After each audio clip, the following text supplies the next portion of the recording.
Embere badde yakinyika gobe mu district y'e Mukono ekimotoka kiweetiye mu kibadde kisanyawo obuyumba bw'abantu bwe babadde bakakalabiza emirimu gyabwe. Luno lubadde lunaku lwakubiri ng'ekikokooto kino kiyinda. Ng'oggyeko obuyumba bumenyeddwa waliwo kantiini ezisaanyiziddwawo nga zino zibadde zikola enkambi emanyiddwa nga Kamwanyi Ghetto mu LC ya Mulago. Mu indasitule ya abasuubuzi katebifuba bibabugume n'abakuumaddembe ng'abaayo bemulugunya okuba nga tebategeezebwa ku kumenya ekireetedde okuba nga tebasobodde kuggyawo maali yaabwe. Abantu ba wano tebabateekako X sigaba ndino bajeemera amateeka naye bazze buzi ne babalumba tebabataddeko X. That is direct sabotage.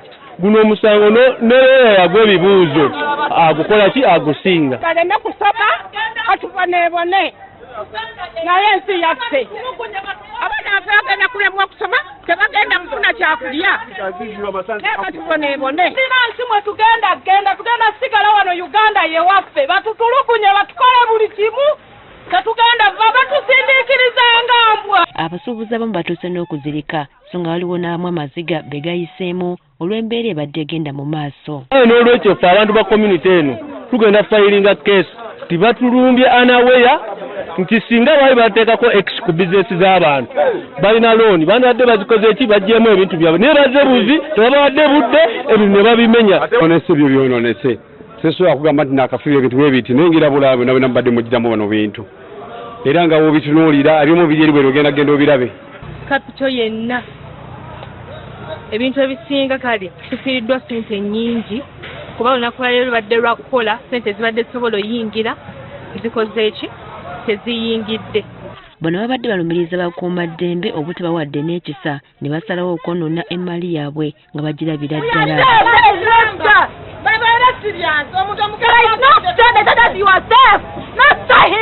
Abasuubuzi abamu balabiddwako nga bagezaako okutaasa emmaali yaabwe kyokka ng'ekimotoka olujja badduka zambwa okukiviira. Tebateeka X tekozeewo babitadde walala bayingidde buyingizi nkya ne babimenya oba tubenkanyala buntu bulamu tugeneza kuva kilooni tubanja tezatujjamu teziriiwo. Waliwo abategeezezza nga abamu ekimotoka kino bwe kibatalizza bo ne babaleka okusigala nga bakaaba. Waliwo obwo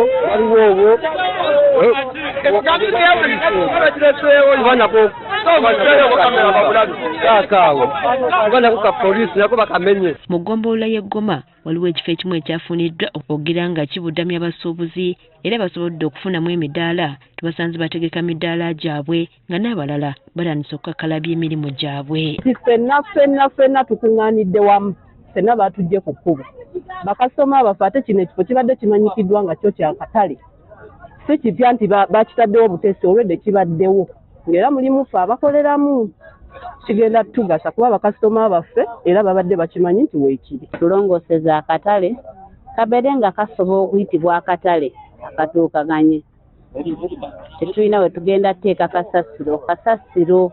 James Nsimbi nga yakulira ebyamateeka n'ebikwekweto ku munisipaali agamba nti ebintu bitambudde bulungi era tubuulidde nga batajja kussa mukono okutuusa nga kiruubirirwa kyabwe kituukiridde. Yali ya Uganda yonna nga bweri so enteekateeka gyoteekesa mu nkola okulaba nga tuteekawo kye bayita trade order mu bufunze kwe kuzza buli kintu ekirina oba ekigwanidde okuba nga kikolebwa oba okubeera.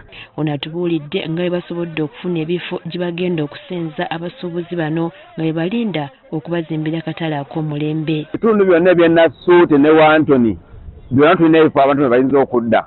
Ekifo ekisookerako ddala tulina ekifo kya Mukulu Mukasa tumaze okukola naye endagaano ng'awo we bagenda okudda. Tulina ekifo ekirala kya Mukyannanteza Harriet ekiri opposite n'ekifo kyennyini mu Trading Center nakyo era tumaze okukola nabo endagaano bagenda okudda.